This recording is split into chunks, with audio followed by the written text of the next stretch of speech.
But नहीं, the minimum.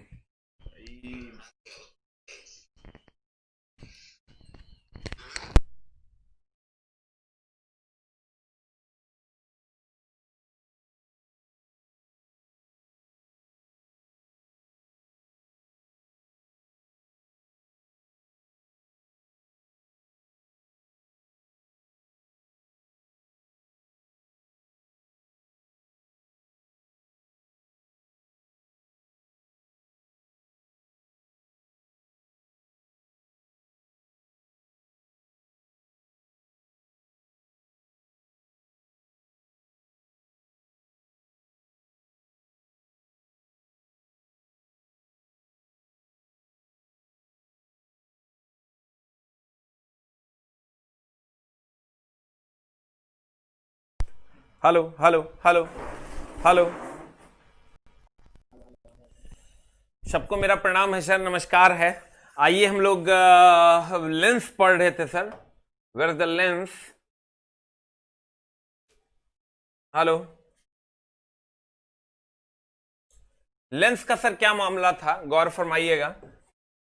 Lens अभी तक आप लोगों ने सर जो पढ़ा होगा, कल मैंने एक फॉर्मूला पढ़ाया था आपको, 1/f 1/f 1/f। सीधा सर धंधा की बात करते हैं, कहीं कोई झोल झाल वाला बात नहीं।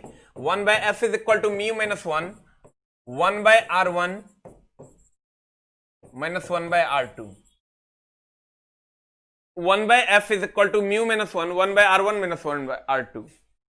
ये सर फॉर्मूला मैंने कल आपको पढ़ाया था और इस पर सवाल भी मैंने करवाया था। आज हम लोग पढ़ेंगे सर लेंस के बारे में।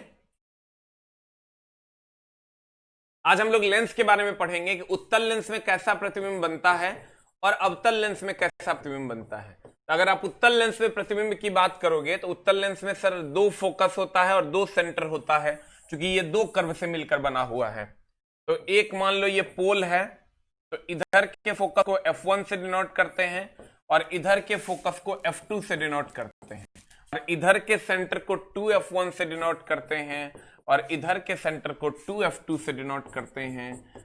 और ये इधर हो गया सर इनफाइनाइट और इधर भी हो गया सर इनफाइनाइट।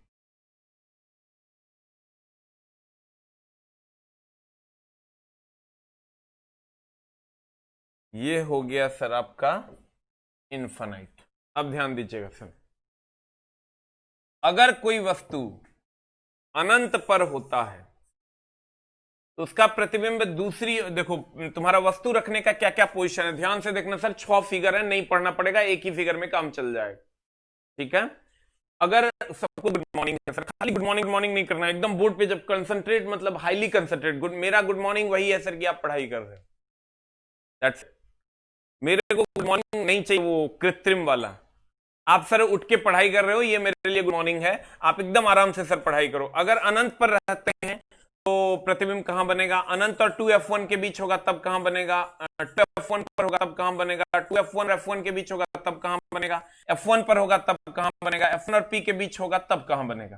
तो सर इधर भी पोजीशन है 1 2 3 4 5 6, इधर भी पोजीशन होगा 1 2 3 4 5, एक छठे के लिए पीछे बन जाएगा। देखो अगर अनंत पर रहेगा तो दूसरी ओर फोकस पर बनेगा, अनंत और 2F1 के बीच बने रहेगा तो F2, एक एक कदम खिसकाते जाना है, F2 और 2F2 के बीच बनेगा। 2F1 पर रहेगा 2F2 पर बनेगा, 2F1 और F1 के बीच रहेगा, 2F2 और अनंत के बीच बनेगा। F1 पर रहेगा,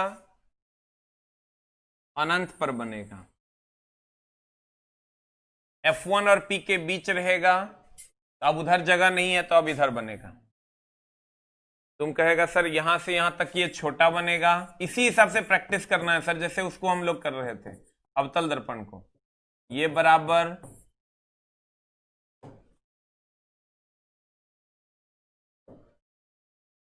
ये बड़ा और ये बन जाएगा सर आपका वास्तविक। उल्टा इस साइड जब आप बनाते हो तो ये बन जाएगा आपका काल्पनिक। सीधा और वस्तु से बहुत बड़ा। ध्यान दीजिएगा sir, 1 number, 1 number, 2 number, 2 number, 3 number, 3 number, 4 number, 4 number, 5 number, 5 number, 6 number, 6 number. एक भी फिगर प्रैक्टिस करने की जरूरत नहीं, सिर्फ ये फिगर प्रैक्टिस कर लो, आपका काम हो जाएगा। आप बोलेंगे सर मास्टर साहब प्रैक्टिस कैसे करेंगे? तो ये तो था उत्तल लेंस। अगर आप अवतल लेंस की बात करोगे तो अवतल लेंस में वस्तु के किसी भी स्थान के लिए, अवतल लेंस में वस्तु के किसी भी स्थान के लिए, वस्तु के किसी भी स्थान के लिए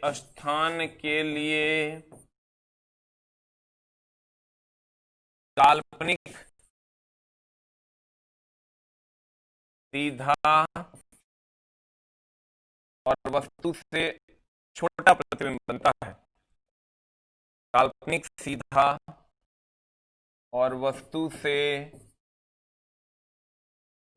छोटा प्रतिबिंब बनता है। ध्यान देना, कहते हैं एकदम आराम से सर,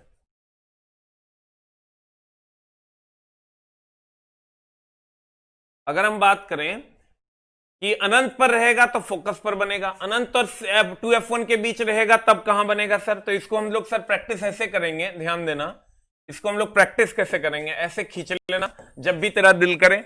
और ये पोल है, ये इधर पे सर F1 है, ये 2F1 है, ये अनंत है। इस साइड आओगे ये F2 है, ये 2F2 है, ये अनंत है।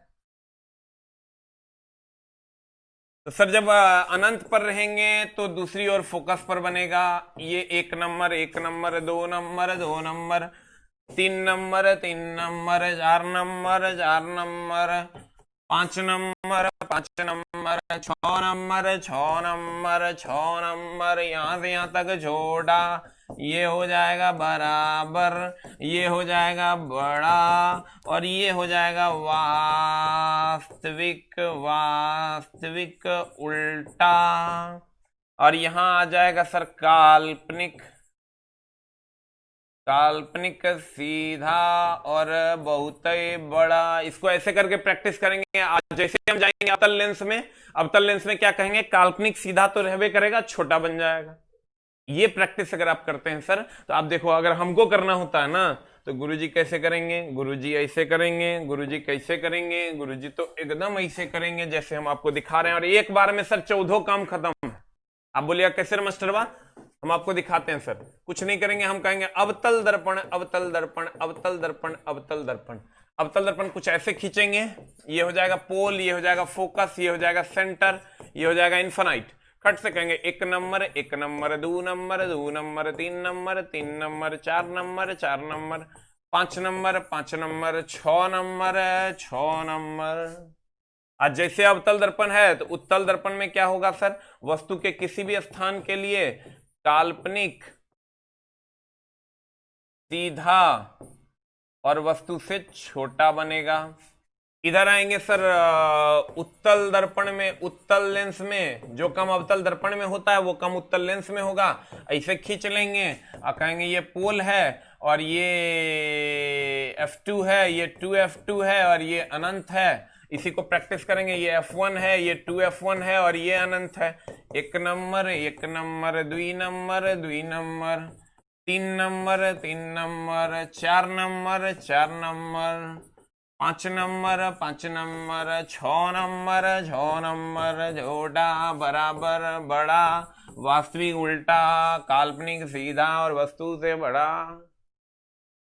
अगर आप ऐसे प्रैक्टिस करते हैं और सेम जो काम उत्तल लेंस में वो काम अवतल लेंस, जो काम अवतल उत्तल दर्पण में वो काम उत्तल लेंस में, वस्तु के किसी भी स्थान के लिए काल्पनिक सीधा और छोटा लिख देंगे।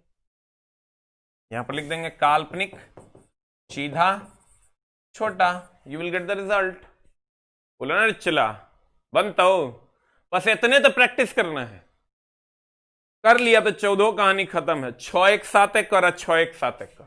जो काम अवतल दर्पण में वो काम उत्तल लेंस में, जो काम उत्तल दर्पण में वो काम अवतल लेंस में। क्या हो जान? बनी? बनी कि ना बनी?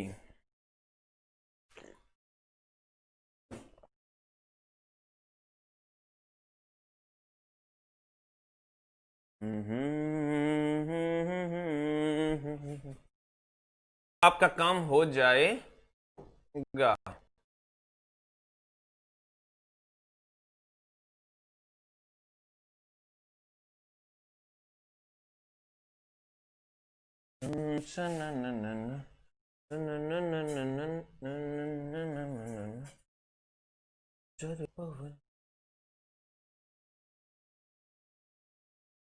अब देखिए सर,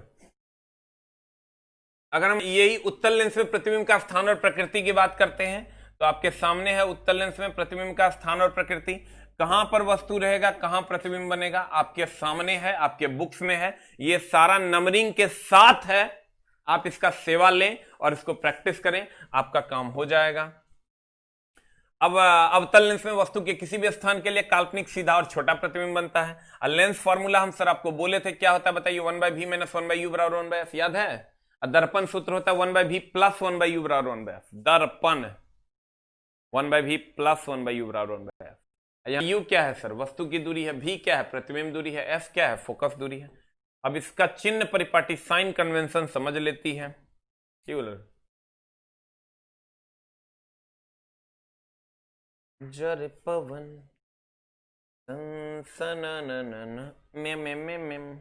देखो, चिन्ह परिपाटी जब लेंस का आप पढ़ोगे सर,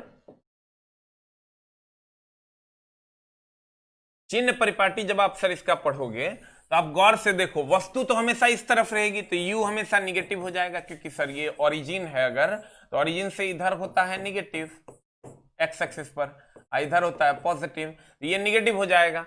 और इसकी फोकस दूरी तो सर इस साइड होती है, तो इस साइड होती है तो इसकी फोकस हो जाएगी इस साइड हो जाएगी तो फोकस हो जाएगा पॉजिटिव।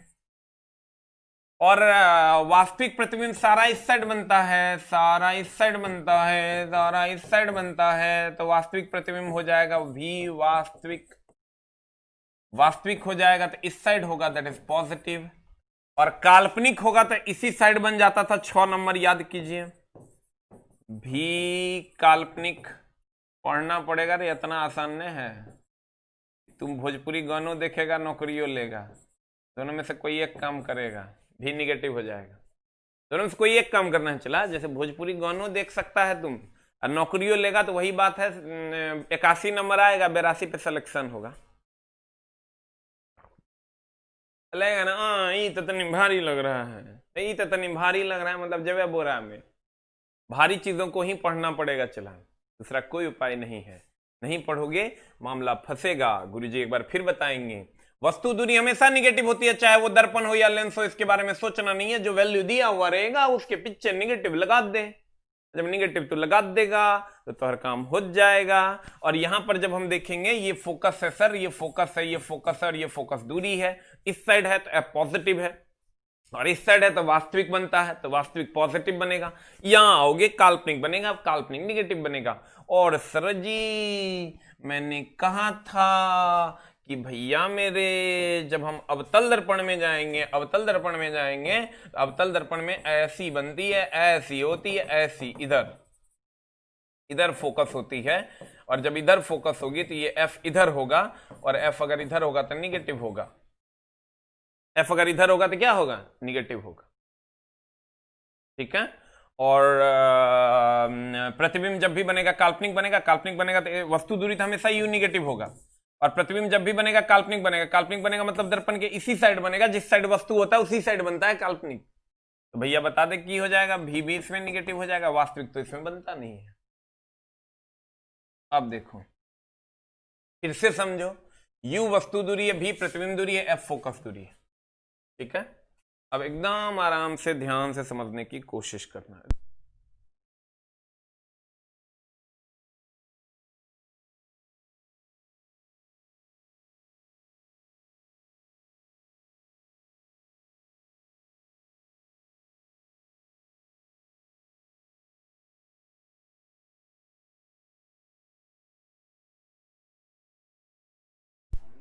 अब देखिए सर, u हमेशा निगेटिव होता है, hello hello hello hello hello hello hello. u जो है सर हमेशा निगेटिव होता है, ये देखिए u u u निगेटिव होता है, इसमें भी u आओगे तो निगेटिव होगा। अब वास्तविक प्रतिबिंब इस साइड बनता है, तो इस साइड बनेगा तो ऑब्वियसली भी पॉजिटिव होगा। अब फोकस तो सर इसका इस साइड होवे करता है, तो इस साइड होगा तो पॉजिटिव होगा, और इस साइड इसका फोकस है तो ये निगेटिव हो जाएगा। इसका केवल काल्पनिक बनता है, काल्पनिक जिस साइड वस्तु होता है उसी साइड काल्पनिक बनता है, तो ये काल्पनिक होगा तो क्या हो जाएगा, निगेटिव। इसका भी काल्पनिक हो जाएगा निगेटिव। अब क्वेश्चन जब आप बनाने जाओगे तो बस इसी चिन्ह परिपाटी को प्रैक्टिस कर लेना है और आपका काम हो जाना है। कहते हैं, ध्यान दीजिएगा, अगर किसी उत्तल लेंस में 10 सेंटीमीटर की दूरी पर कोई वस्तु रखी है, वेरी गुड। जब ये कोई लेंस कहे कि दर्पण कहे, जो वस्तु दिया हुआ, जो दूरी दिया हुआ है उसके पिछवाड़े में निगेटिव लगा देंगे, -10 सेंटीमीटर। उसकी फोकस दूरी तो देखेंगे कि कौन सा लेंस है, उत्तल है। उत्तल है तो इसकी फोकस दूरी इस साइड होवे है, इस साइड होवे है, तो बताओ इस साइड होवे है तो पॉजिटिव, पॉजिटिव होगा तो f is equal to +20 centimetre. तो प्रतिबिंब दूरी क्या होगी, 1/v, v is equal to what, just tick the formula, 1/v + 1/u is equal to 1/f। 1/v, हाँ 1/v, अब तू लगा दे भाई, 1/v is equal to 1/v is equal to 1/f minus 1/u। यहां से सॉल्व कर दे भाई, 1/v is equal to 1/f, f है +20, अब minus of 1/u, u u u u u u u -10। अब सॉल्व कर ले भाई, एलसीएम आज तो 20, माइनस माइनस प्लस हो जाएगा, तो 1 + 2 3/20, पलटी मारना ना भूलना, 20/3 सेंटीमीटर विथ प्लस। आंसर होवे है, करे हाँ, तो कहीं पर मिस्टेक तो ना होवे है। अच्छा लेंस फॉर्मूला माइनस ना होगा रे, दान अब सब हमार उम्र हो गया, तू लोग का उम्र हो गया रे। 1/ यहाँ होवे है माइनस, तो ये उस साइड जावे है, ये होवे है सर प्लस, और ये हो जाएगा सर माइनस। ये हो जाएगा क्या, माइनस। बता कितना हो जाएगा, हेलो हेलो, कितना हो जाएगा बताइए सर आंसर, -20 सेंटीमीटर का आंसर। हेलो, क्लास में है, बताइए सर आंसर क्या हो जाएगा, what is the answer, -20 is the answer. अगला, लेंस की क्षमता, पावर ऑफ ए लेंस, क्या होता है सर लेंस की क्षमता, एकदम सिंपल है सर जी, लेंस की फोकस दूरी के व्युत्क्रम को लेंस की क्षमता कहते हैं। लेंस की फोकस दूरी का व्युत्क्रम जो है ना, लेंस की क्षमता कहलाती है। फोकस का जो उल्टा होगा, इनवर्स होगा, 1/f is equal to p, 1/f is equal to p, ध्यान देना। But condition apply, f meter में होना चाहिए, और अगर सेंटीमीटर में है तो 100/f हो जाएगा। खूब पूछता है सर इस पर सवाल, इस लाइट का जो न्यूमेरिकल पूछता है अधिकतर यही इसी से पूछता है, एकदम नॉर्मल सवाल। p बराबर 1/f मीटर में, p बराबर 100/f सेंटीमीटर में, ठीक है। अब ध्यान देना सर, p बराबर 1/f होता है मीटर में, p बराबर 100/f होता है सेंटीमीटर में, ठीक है। तो अगर p बराबर 1/f होगा मीटर में, p बराबर 100/f होगा जब सेंटीमीटर में f होगा तब। और इसकी जो लेंस के की बात करें हम, तो आपको ये पता है कि उत्तल लेंस की फोकस दूरी जो होती है वो पॉजिटिव होती है, क्योंकि इस साइड होती है फोकस। और अवतल लेंस की जो फोकस दूरी होती है ना सर, वो इस साइड होती है और वो निगेटिव होती है। अवतल लेंस की जो फोकस दूरी होती है वो इस साइड होती है सर, और वो निगेटिव होती है, इस साइड होती है।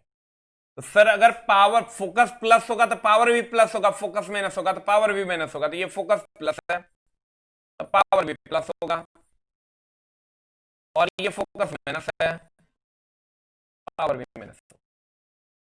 ध्यान दीजिएगा, जिसकी फोकस दूरी प्लस उसका पावर भी प्लस, जिसका फोकस दूरी माइनस उसका पावर भी minus. Focus plus power plus, focus minus power minus. ठीक है। अब मामला ये है सर कि अगर ये मीटर में होगा तो 1/f करेंगे, और सेंटीमीटर में होगा तो 100/f करेंगे।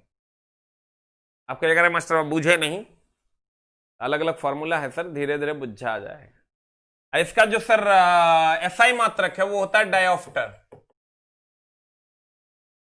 इसको शॉर्ट में डी से डिनोट करते। कभी कभी आप सुने होंगे बुढ़वा सब कहता है मेरा आंख का पावर तो प्लस में है, तो प्लस में मतलब समझ लो अगर उत्तल लेंस लगल है।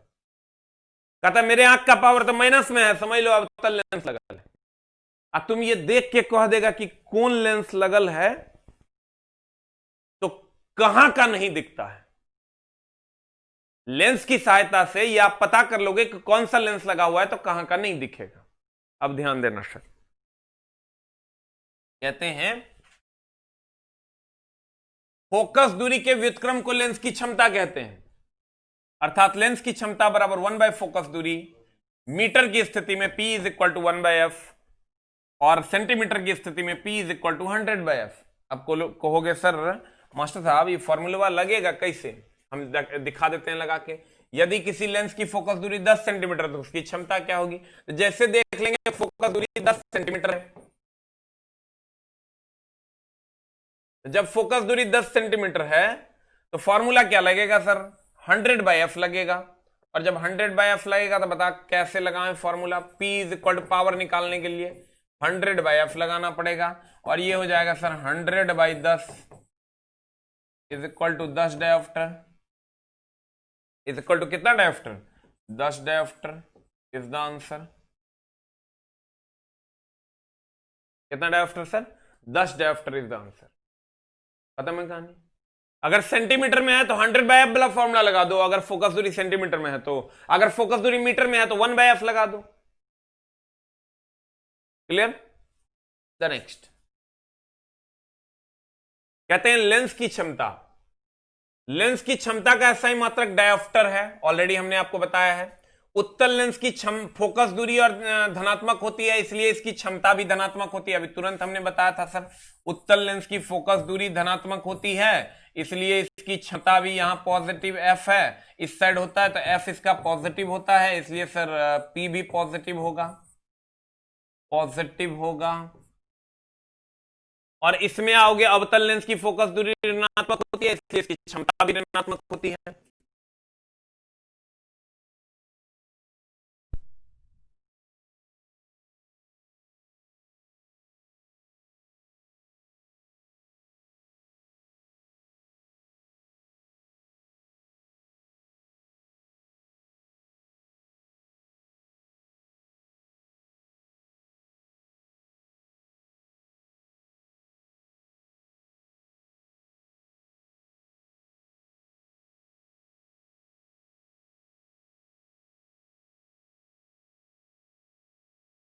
कहते हैं अगर अवतल लेंस की फोकस दूरी ऋणात्मक होती है, सर ये अवतल लेंस है सर, अवतल लेंस की अगर हम बात करें तो इसकी फोकस दूरी सर ऋणात्मक होती है,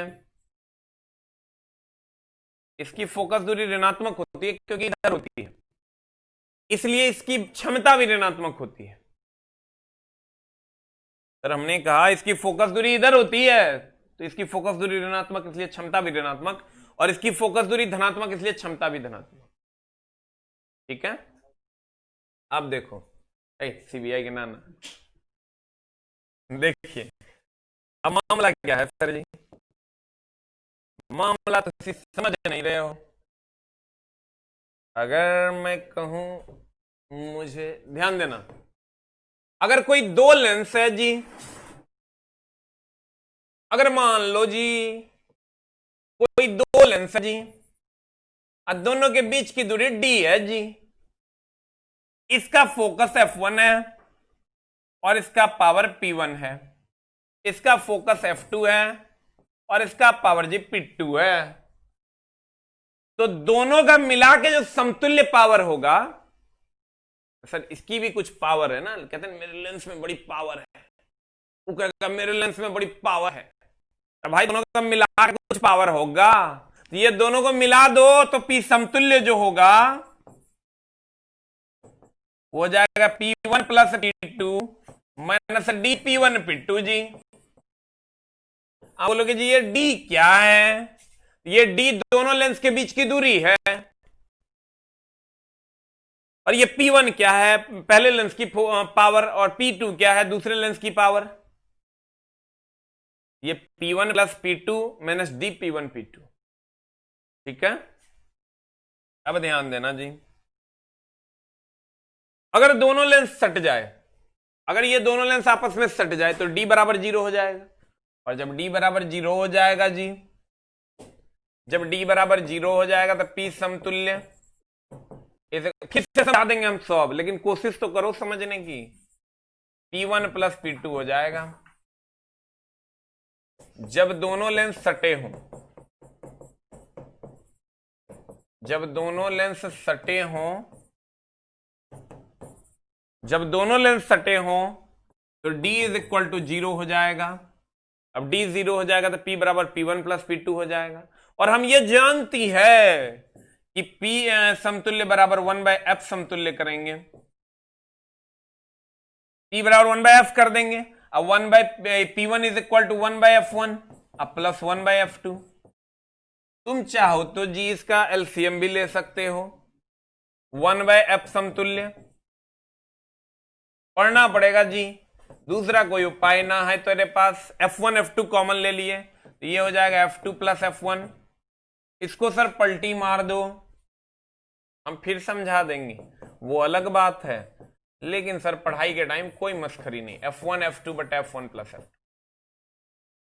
जब तक जिंदा रहोगे ना सर, फिजिक्स अगर मेरे से ज्यादा कोई पढ़ा दिया जनरल कंपटीशन में, 100 गाली देना उस दिन बैठे बैठे, यूपीएससी तक कहीं भी, ठीक है। इसलिए सर मन लगा के पढ़ ले एकदम आराम से। कहते हैं, क्या कहते हैं सर, एक बार और पढ़ेंगे।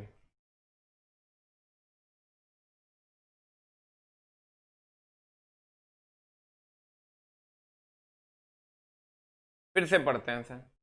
सर जी आपने मुझे धोखा दे दिया। अजीत शिव जी क्या धोखा दे दिया हमने आपको? दिल भी आप फाड़ा फाड़ा दे दिए हो। सर जी मैं किसी आपसे मोहब्बत तो करता नहीं था, आप हमसे मोहब्बत करते हैं।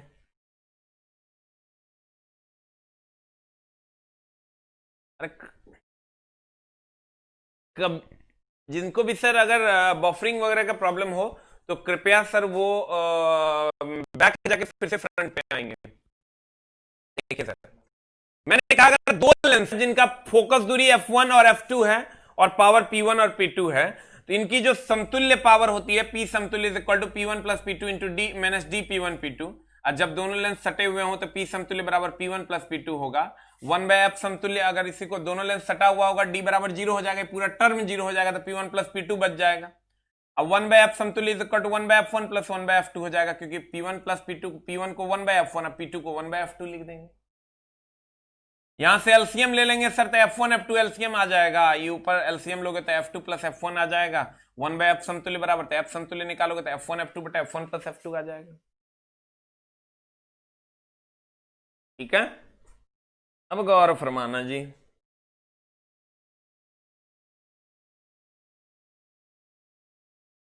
कहते हैं सर अगर दो लेंस जिनकी क्षमताएं, अगर दो लेंस जिनकी क्षमताएं P1 और P2 हो और उन्हें एक दूसरे से D दूरी पर स्थित हो, तो इन दोनों लेंस की जो समतुल्य क्षमता है, देखो ये P1 P2 है और एक दूसरे से D दूरी पर स्थित है, तो उनकी जो समतुल्य क्षमताएं होंगी वो P बराबर P1 plus P2 minus DP1 P2 होगा। और अगर दोनों लेंस आपस में सटे हों तो D इज इक्वल टू 0 हो जाएगा, अर्थात P is equal to P1 plus P2 हो जाएगा। अब ध्यान देना, पता है, अगर हमने क्या कहा था सर, अगर ये उत्तल लेंस है, अगर ये उत्तल लेंस है तो इसका फोकस अगर पॉजिटिव है तो पावर भी पॉजिटिव, और अगर अवतल लेंस है सर जी, और इसका अगर ये फोकस है, इसका अगर फोकस निगेटिव है तो पावर भी निगेटिव होगा। तुम गौर से देखो इस सवाल को कि अगर किसी लेंस की क्षमता -2 डायोप्टर है तो उसकी फोकस दूरी क्या होगी, और सारा मीटर में दिया हुआ है, तो मीटर वाला फॉर्मूला लगा दो, P बराबर 1/f। अगर सेंटीमीटर में ऑप्शन रहता ना तो सेंटीमीटर वाला लगाते, F इज इक्वल टू हो जाएगा 1/P, क्योंकि हमको सर क्षमता -2 डायोप्टर, P बराबर दे दिया -2 dioptre. F is equal to 1/P, की जगह हो जाएगा -2, ये हो जाएगा -0.5 मीटर इज द आंसर। देखो किधर है, जब ये माइनस होगा तो ये माइनस होगा आंसर। अगर सर पावर माइनस होगा तो फोकस भी माइनस होगा, कह रहे हाँ शुभम को पर मैं, अगर फोकस माइनस होगा तो पावर भी माइनस होगा सर जी, ये पावर अगर माइनस होगा तो फोकस भी माइनस होगा, इसलिए तुम्हारे पास दो ऑप्शन है जी, कोई एक तो तन्ने मारना होगा, कौन सी मारेगा? जैसे तुमको आता है 0.5, तुम आओ ना दिखाता हूं, मारा ये तो हो गया गड़बड़, आंसर होगा ये, ठीक है। आंसर क्या होगा सर, -0.5 डायोप्टर, क्योंकि अगर पावर माइनस में है तो फोकस भी माइनस होगा, अब पावर अगर प्लस है तो फोकस भी प्लस होगा, ठीक है। अब आते हैं सर अपवर्तन पर। व्हाट इज अपवर्तन? रिफ्रैक्शन। अपवर्तन क्या है जी? हमने कहा था कि अगर कोई किरण किसी सतह से टकराकर, अगर कोई किरण किसी सतह से टकराकर वापस उसी माध्यम में लौट जाएगी तो यह परावर्तन। अगर कोई किरण किसी सतह से टकराकर वापस उसी माध्यम में चली जाएगी तो परावर्तन।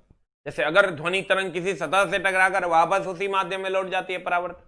अगर प्रकाश तरंग किसी सतह से टकराकर वापस उसी माध्यम में लौट जाती है, परावर्तन। जी गुजरात की नहीं खे। अब देखो,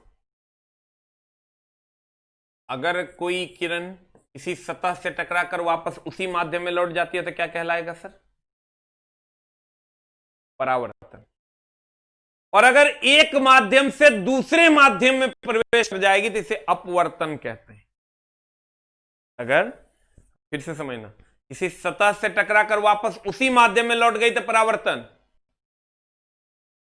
जैसे तुम इस दीवार पे इस पे टॉर्च दोगे और इससे टकराएगा वापस उसी माध्यम में लौट जाएगा तो ये परावर्तन है। लेकिन तुम पानी में, हवा में हो, टॉर्च रखे हुए और पानी में टॉर्च दोगे, हवा से पानी में गया ना प्रकाश। मान लो पानी में तुरा एगो मछली देखना है तो हवा से पानी में ना गया प्रकाश, हवा से पानी में गया तो परावर्तन नहीं, अपवर्तन। जब कोई प्रकाश तरंग एक माध्यम से दूसरे माध्यम में प्रवेश करता है तो उसे अपवर्तन कहते हैं। अब होता की है सर, मान लो आप एक छोटा सा बेड पे हो, तो छोटा सा बेड पे हो तो सिकुड़ के सोते हो जी, सघन माध्यम और विरल माध्यम जानते हो नहीं? एक होता है सघन माध्यम, एक होता है विरल माध्यम, पहले वो ही पढ़ लो जी, तब अपवर्तन पढ़ना। नहीं तो मामला एक टॉपिक, बस एक टॉपिक बाद चलते हैं हम लोग अपवर्तनांक पर। अच्छा ये है, ठीक है, लिखे हैं एकदम, ऑर्डर मेरा सेट है चला, ठीक है। हमको लगा ऑर्डर गड़बड़ हो गया होगा, नहीं। देखो कहते हैं सर होता क्या है, अगर कोई किरण, एक होता है सघन माध्यम, एक होता है विरल माध्यम, जस्ट एक 3 लाइन बाद हम आपको एक्सप्लेन करेंगे सर। सघन माध्यम जैसे सर लोहा सघन है, हवा विरल है।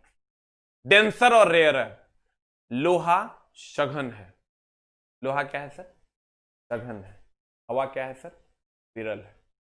एकदम आराम से पढ़ना ही पड़ेगा, तोरा दूसरा कोई उपाय नहीं है, नहीं तो तोरा और कुत्ता में कोनो फर्क नहीं रह जाएगा, ये तुम जान लो। इस बार अगर जॉब लग गई चला ना, मामला एकदम टाइट हो जाएगा, तू समझ ले। या तो तू वर्दी ले ले, या तो तू रेल ले ले, कुछ ले लो चला। लोग देख दिखा के ये कहेंगे देखो यही लड़का जो है ना पुलिस में है, देखो यही लड़का जो है ना रेलवे में। उस टाइम के प्राउडनेस को अगर तू फील करना चाहता है, if you want to feel that, then study more. You have a lot of concentration on your board with your teacher.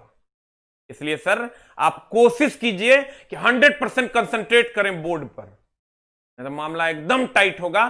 दर्द होगा अभी, लेकिन यही 2-3 महीना एग्जाम का सीजन है, 3 महीना के बाद तो हर जिंदगी भर के दर्द खत्म हो जाए, तो वैसा काम करना चाहिए। ठीक है, अब आइए सर, कहते हैं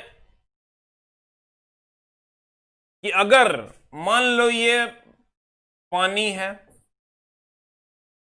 और ये मान लो जी हवा है, तो पानी हो गया सघन और हवा हो गया जी विरल। ध्यान देना जी, हवा हो गया विरल, विरल अगर इंग्लिश में कहोगे तो रेयरर, अगर मास्टर रेयरर की कह रहा है रेयरर, और सघन हो गया तो डेंसर। जब पानी यानी सघन माध्यम ये है,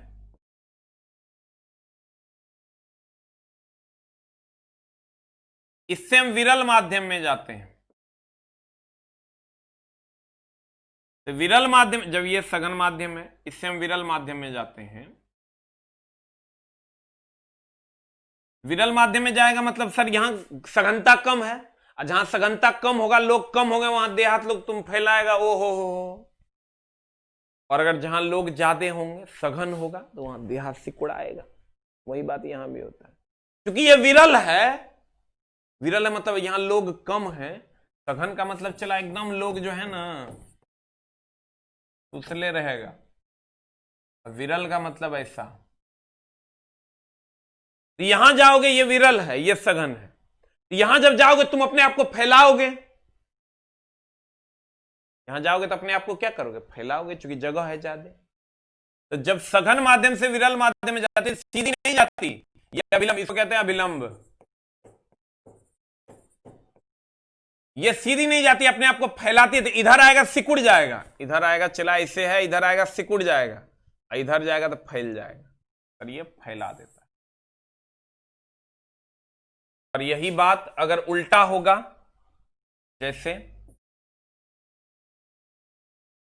ध्यान दीजिएगा सर एकदम आराम से,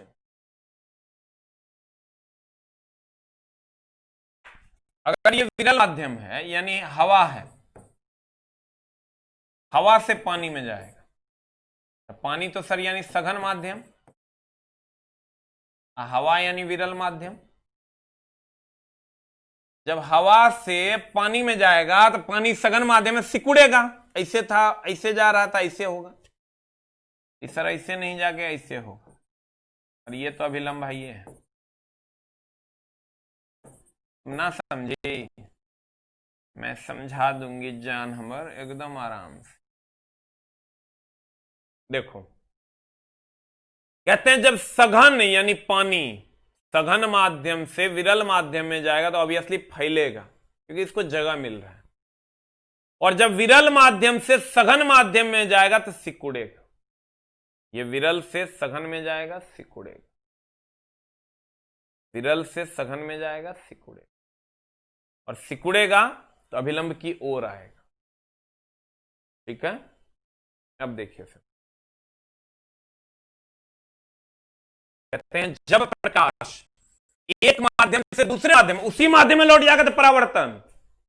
जब प्रकाश एक माध्यम से दूसरे माध्यम में प्रवेश करता है तो अपने वास्तविक पथ से मुड़ जाता है, मुड़वे करता है, ऐसे इसको जाना चाहता ऐसे हो जाता है, ऐसे जाना चाहता तो ऐसे हो जाता है।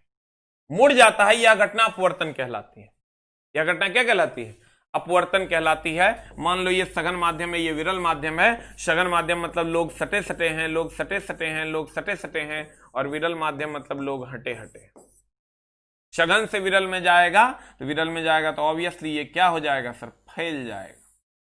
तो जाना चाहिए तो ऐसे ऐसे था, अभी फैल जाएगा। और जब विरल है, ये विरल है, अब विरल से सघन में जाएगा, विरल से सघन में जाएगा तो सघन में जाएगा तो सिकुड़ जाएगा, इधर आ जाएगा।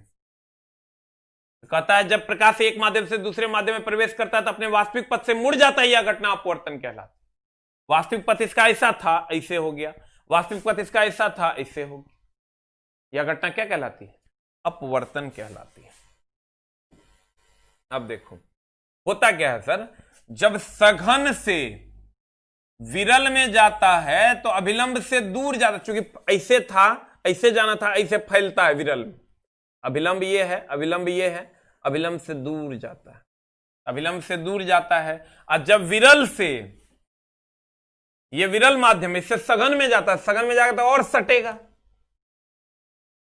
और सटेगा, अभिलंब की ओर आता है। कहता है जब प्रकाश सघन माध्यम से विरल माध्यम, विरल माध्यम में जाएगा तो फैलेगा, फैलेगा मतलब अभिलंब से दूर जाएगा। प्रवेश करता है तो अभिलंब से दूर जाता है। और जब प्रकाश विरल माध्यम से सघन माध्यम, सघन माध्यम में जाएगा सिकुड़ेगा, सिकुड़ेगा मतलब अभिलंब की ओर आएगा, तो अभिलंब की ओर आता है। अब ध्यान दीजिएगा, फिर से गुरुजी बताएंगे। कहते हैं जब सघन माध्यम से विरल माध्यम में जाएगा, विरल माध्यम में यानी सर कम लोग होंगे, उधर फैलेगा। अब फैलेगा सर इसका मतलब अभिलंब से दूर जाएगा, और जब विरल माध्यम से सघन माध्यम में जाएगा तो अभिलंब की ओर आएगा। सिकुड़ेगा मतलब अभिलंब की ओर आएगा, फैलेगा मतलब अभिलंब से दूर जाएगा। अब देखिए सर, वही बात यहां कह रहा है। आपको जैसे कहेंगे सघन मतलब सघन में घुसा, तो कहना सिकुड़ेगा, सिकुड़ेगा मतलब अभिलंब की ओर आए। सिकुड़ेगा मतलब सर ऐसे जा रहा था, सिकुड़ेगा मतलब अभिलंब की ओर आए। अब फैलेगा मतलब अभिलंब से दूर जाए। कहते हैं जनाब अपवर्तनांक क्या है? कल भी एक क्वेश्चन, दो क्वेश्चन था अपवर्तनांक। अपवर्तनांक को सर अपवर्तनीय सूचक भी कहते हैं। अपवर्तनांक को या अपवर्तनीय सूचक को या रिफ्रैक्टिव इंडेक्स को म्यू से सूचित किया जाता है।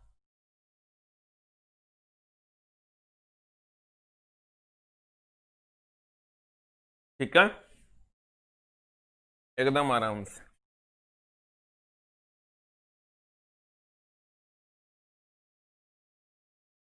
अपवर्तनांक या अपवर्तनीय सूचक को म्यू से डिनोट किया जाता है, और म्यू का फॉर्मूला होता है सर, म्यू का फॉर्मूला होता है निर्वात में प्रकाश की चाल,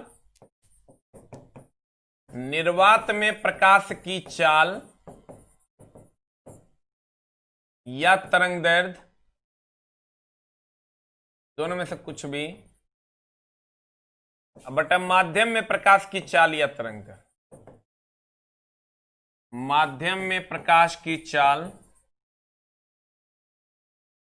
या तरंग दैर्ध्य।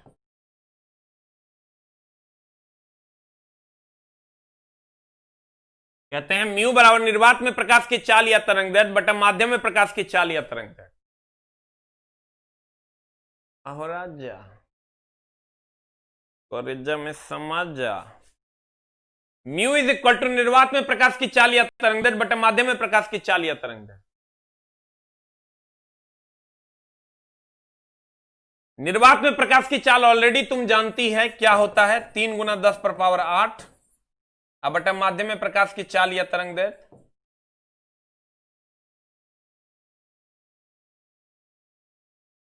चाल या तरंग दैर्ध्य। तुम कहोगे मास्टर पढ़ते काहे हैं, इन बताओ, फॉर्मूला तो बता दिया, बहुत बढ़िया किया, ये पढ़ते क्यों है?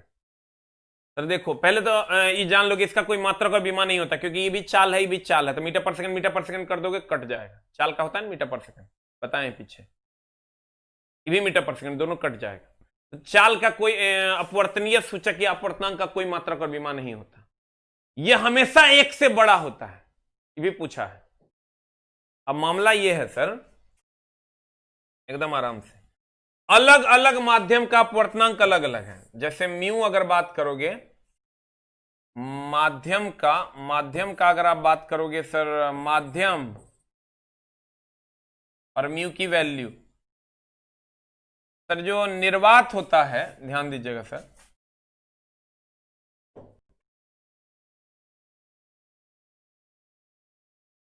अगर आप निर्वात की बात करोगे तो निर्वात इज इक्वल टू 0 होता है। अगर आप हवा की बात करोगे ये 1.008 होता है। अगर आप पानी की बात करोगे ये 1.33 होता है। अगर आप कांच की बात करोगे ये 1.5 होता है। और अगर आप हीरे की बात करोगे सर, अगर आप हीरा की बात करोगे ये 2.42 या 2.48 होता है। अब तुम गौर से देखो, निर्वात कोई माध्यम ही नहीं है, मतलब जहां कुछ भी ना हो, तो सर ये कोई माध्यम ही नहीं है। ये भी पूछा है थोड़ा सा अलग तरीके से, ये माध्यम नहीं है। अब बाद बाकी ये माध्यम है तो देखो सबका एक से ज्यादा है, अपवर्तनांक हमेशा एक से ज्यादा होता है, ठीक है, इकाई से ज्यादा होता है। कभी कभी वर्ड बदल देता है, एकांक से ज्यादा होता है। और तुम गौर से देखो, जो जो सघन होता है, हवा के कण अगर ऐसे हटे हटे होंगे तो पानी के कण बड़ा सटे सटे होंगे, कांच के कण और सटे सटे होंगे, हीरा है तो इसके कण और सटे सटे होंगे। सर ज्यो ज्यो सर सघनता बढ़ती है, अपवर्तनांक का मान भी देखो बढ़ता है। इसका मतलब किसी माध्यम की सघनता की जांच हम लोग अपवर्तनांक का पता लगाकर कर सकते हैं। अगर अपवर्तनांक ज्यादा है तो सघनता ज्यादा है, और अगर अपवर्तनांक कम है तो सघनता कम है, और अगर अपवर्तनांक ज्यादा है तो सघनता ज्यादा है। सबसे अधिक अपवर्तनांक हीरे का होता है, इसलिए हीरा सबसे अधिक कठोर होता है। यानी अपवर्तनांक वो पैरामीटर है जिसके द्वारा सघनता या विरलता का पता लगाते हैं। और अगर अपवर्तनांक ज्यादा है तो अधिक सघन है, और अगर अपवर्तनांक कम है तो वो कम सघन है। और अपवर्तनांक की कोई मात्रा का बीमा नहीं होती, अलग अलग माध्यम का अपवर्तनांक अलग अलग होता है। और अगर कोई माध्यम है तो उसका अपवर्तनांक एक से ज्यादा होता है। फॉर्मूला निर्वात में प्रकाश की चाल बटे माध्यम में प्रकाश की चाल। निर्वात में प्रकाश की चाल तुमको पता है 3 × 10⁸ मीटर पर सेकंड। अब देखो, कहते हैं अपवर्तनांक, निर्वात में प्रकाश की चाल, निर्वात में प्रकाश का वेग या तरंगदैर्घ्य बटा माध्यम में प्रकाश का वेग या तरंगदैर्घ्य। अपवर्तनांक की सहायता से किसी माध्यम की सघनता या विरलता का पता चलता है। अपवर्तनांक मात्रकहीन और बीमाहीन राशि है, चूंकि ये भी वेग है, ये भी वेग है, ये भी मीटर पर सेकंड, यहां पुट करोगे मीटर पर सेकंड, यहां पुट करोगे, दोनों कट जाएगा। अपवर्तनांक अधिक होने पर माध्यम सघन तथा अपवर्तनांक कम होने पर माध्यम विरल होता है। सही बात है, अपवर्तनांक जकर अधिक है वो सघन है, अपवर्तनांक जकर कम है वो विरल है। तुम गौर से देखो, ज्यो ज्यो निर्वात का 0 होता है, हवा का देख लो, जल का देख लो, कांच का देख लो, हीरा का देख लो, इतने तो आप पूछता है, इतने का याद रखना है, लेकिन एक लाइन लिख लेना है, अपवर्तनांक का मान, माध्यम के अपवर्तनांक नहीं, माध्यम के अपवर्तनांक का मान, माध्यम के अपवर्तनांक का मान हमेशा 1 से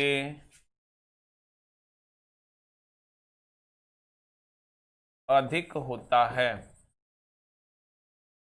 माध्यम के अपवर्तनांक का मान हमेशा 1 से क्या होता है? अधिक होता है। जल्दी से लिख लीजिए सर, देख लीजिए, कोई भी माध्यम होगा, तब निर्वात कोई माध्यम ही नहीं है, जहां कुछ भी नहीं होता, जहां कुछ भी नहीं होता है वो निर्वात हो गया।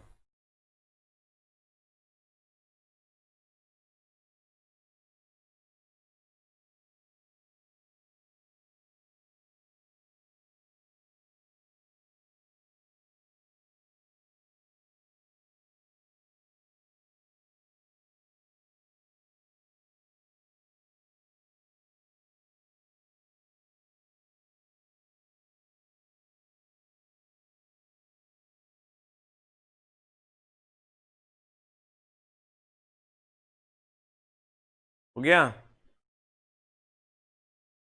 इसका मतलब ये अपवर्तनांक ये बताता है कि कोई भी माध्यम सघन है कि विरल है। अगर अधिक होगा तो सघन होगा, कम होगा तो विरल होगा। अपवर्तनांक की कोई मात्रक और विमा नहीं होता, ये हमेशा किसी भी माध्यम का एक से अधिक होता है। अब देखो इसका सवाल कैसे पूछेगा। हीरे का अपवर्तनांक इतना है तो उसकी प्रकाश में चाल क्या होगी, उस हीरे में कहता है अगर यदि हीरे का अपवर्तनांक इतना हो तो हीरे में उसकी प्रकाश की चाल क्या होगी। हमको पता है म्यू बराबर होता है 3 गुना 10⁸ अब बटा माध्यम में प्रकाश की चाल, माध्यम में प्रकाश की चाल हमको यही मांग रहा है। क्वेश्चन पढ़िए अच्छे से। म्यू का मान दे दिया है ना अपवर्तनांक, तो ये ले लो 2.42 बराबर 3 गुना 10⁸। अब बटा मान लो इसको x, और x के लिए सॉल्व कर दो क्योंकि कह रहा है उसकी हीरे में यानी माध्यम में प्रकाश की चाल, हीरा यहां माध्यम हो। पढ़ो, यदि हीरे का अपवर्तनांक 2.42 है, यहां 2.42 कर दिए, तो हीरे में उसकी प्रकाश की चाल क्या होगी, यानी हीरा माध्यम है उसमें प्रकाश की चाल क्या होगी। अब इसको सॉल्व कर लीजिए sir. x is equal to हो जाएगा 3 गुना 10⁸, अब बट्टा 2.42 तो सॉल्व कर लीजिएगा, you will get the answer.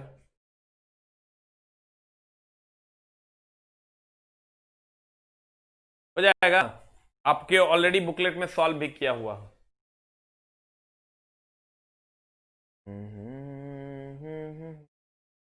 अब देखिए सर, अपवर्तन के नियम है, बस 5 मिनट और पढ़ाएंगे सर, एकदम टेंशन नहीं लेना है। अपवर्तन के नियम क्या है, जैसे सर परावर्तन के नियम क्या थे, आपतित किरण, परावर्तित किरण और अभिलंब तीनों एक तल में होगा। आपतित किरण इतने पढ़ लीजिए सर, छोड़िए इतना, इससे ज्यादा अब नहीं पढ़ना है, हजम नहीं कर पाइएगा। एक बार लेकिन रिवीजन कर लीजिए सर, हम यहां से पढ़ाए हैं। हमने ये इसको प्रैक्टिस करने के लिए बताया कि कैसे प्रैक्टिस करना है, कहां वस्तु रहेगा, कहां प्रतिबिंब बनेगा।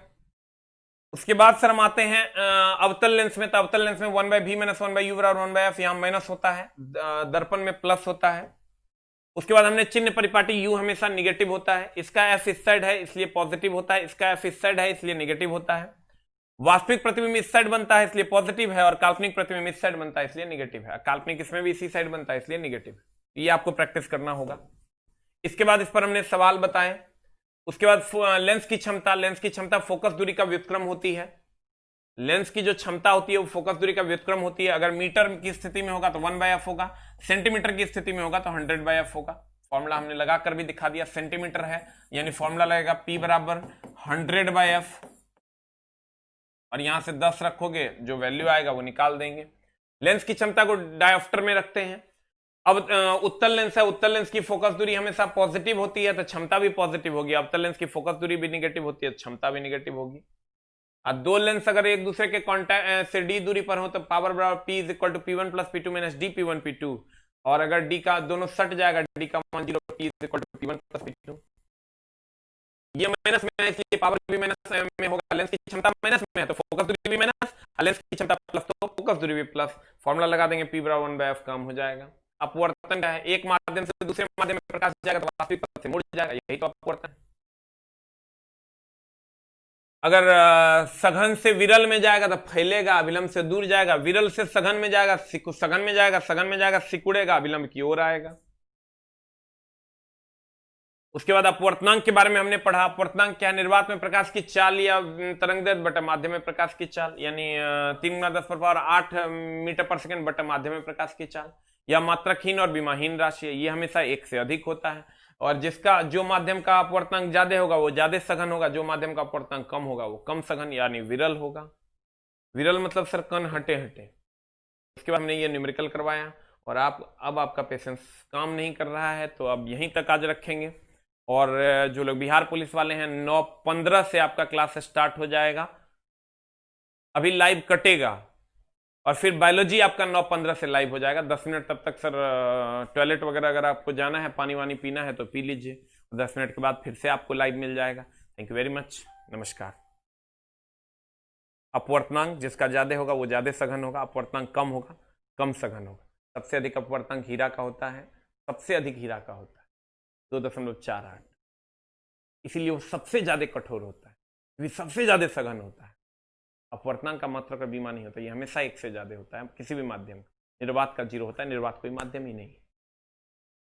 ठीक है, जो काम अवतल दर्पण में करते हैं वो काम उत्तल लेंस में करते हैं, जो काम उत्तल लेंस में करते हैं वो काम अवतल दर्पण में, जो काम अवतल दर्पण में वो काम उत्तल लेंस में, और जो काम उत्तल दर्पण में वो काम अवतल लेंस। अवतल दर्पण में भी 6 कंडीशन, उत्तल लेंस में भी 6 कंडीशन, याद है। काल्पनिकता हमेशा सीधी होती है, चाहे वो दर्पण हो कि लेंस हो। कल्पना करेंगे सीधी होगी, वास्तविकता हमेशा उल्टी होती है।